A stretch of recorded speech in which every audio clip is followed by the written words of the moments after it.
बिहार के मदरसों की पढ़ाई अब और विस्तार करने की योजना है। मुख्यमंत्री नीतीश कुमार की माने तो अब उर्दू की पढ़ाई के लिए डिग्री कॉलेज भी बनेगा और सरकार जल्द ही इसकी मंजूरी भी देगी। उसका प्रोग्रेस क्या है और उसके बाद ये भी देखना है कि इसके अलावे और क्या करना है हर चीज़ में। तो हम मदरसा का भी काम शुरू करवाए। आपको मालूम है कि पहले मदरसा किसी को मिलता था तक, तो हम लोगों ने तो सब कुछ किया और कहा कि मदरसा की भी स्थिति करेंगे, उनका जहाँ पर भी उसको आगे और बढ़ाना होगा। अब पढ़ाई का जैसे जो पढ़ाते थे जितना उससे ज़्यादा और सब चीज़ भी पढ़ाएं, साइंस के बारे में, एक एक चीज़ के बारे में।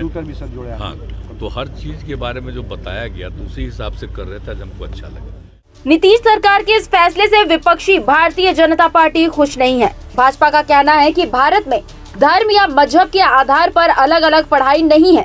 यहाँ हिंदू, मुस्लिम, सिख, ईसाई के बच्चे एक समान शिक्षा ग्रहण करते हैं।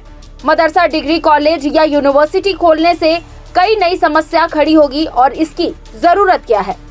जब सब लोगों की शिक्षा एक समान की बात होती है और किसी विश्वविद्यालय में, किसी कॉलेज में, किसी स्कूल में सबको पढ़ने की छूट है, किसी के लिए अलग से व्यवस्थाएं नहीं है, उसके बावजूद इस प्रकार का जो है से मदरसा खोलना, विश्वविद्यालय खोलना, ये मुझे लगता है तुष्टीकरण की नीति है, वोट की राजनीति है।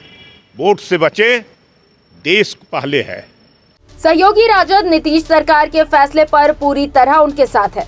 भाजपा के आरोपों पर राजद प्रवक्ता एजाज अहमद कहते हैं कि बीजेपी को तो बस एक मुद्दा चाहिए, जैसे ही मुसलमान का नाम आया उनको आपत्ति हो जाती है।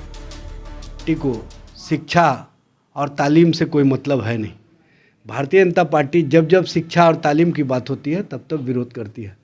और आप देखे होंगे जब से नरेंद्र मोदी की सरकार आई है, छात्रों के पढ़ने की जो सुविधाएं पहले मिलती थी उन सुविधाओं में कटौती की गई है और जो IIT, इंजीनियरिंग, मेडिकल में फीसेस थे उसको इतनी बढ़ोतरी कर दी है कि गरीबों के लिए अब एफर्ट करना मुश्किल हो गया है। भारतीय जनता पार्टी जिस एजेंडे की राजनीति करती है वो है नफ़रत की राजनीति, और नफ़रत में कहीं भी शिक्षा और तालीम पर ध्यान नहीं दिया जाता है, ये आप लोगों को पता होना चाहिए। बिहार सरकार का तर्क है कि जब देश में सेक्युलर शिक्षा है तो फिर यहाँ मजहबी शिक्षा शुरू कराने के पीछे क्या मंशा हो सकती है। पहले से देश में बनारस हिंदू यूनिवर्सिटी या जामिया मिलिया इस्लामिया जैसी यूनिवर्सिटी है, लेकिन उनमें पढ़ाई आज भी सेक्युलर और संविधान के अनुसार होती है। बिहार में नीतीश कुमार पर अल्पसंख्यकों के वोट बैंक की राजनीति करने का आरोप लगाया जाता रहा है और इस आरोप के बीच नीतीश कुमार ने मदरसों में अब यूनिवर्सिटी खोलने की बात कह दी है। जाहिर है ऐसी स्थिति में भाजपा सवाल खड़े करेगी और अब भाजपा कहती है कि बिहार में चूंकि नीतीश का जनाधार खत्म हो चुका है, लिहाजा नीतीश अब तुष्टीकरण की राजनीति करने को खुलकर उतारू हो गए हैं। आखिर इसे क्या माना जाए। पटना से अपने सहयोगी मणिभूषण के साथ इसके राजीव, समाचार प्लस।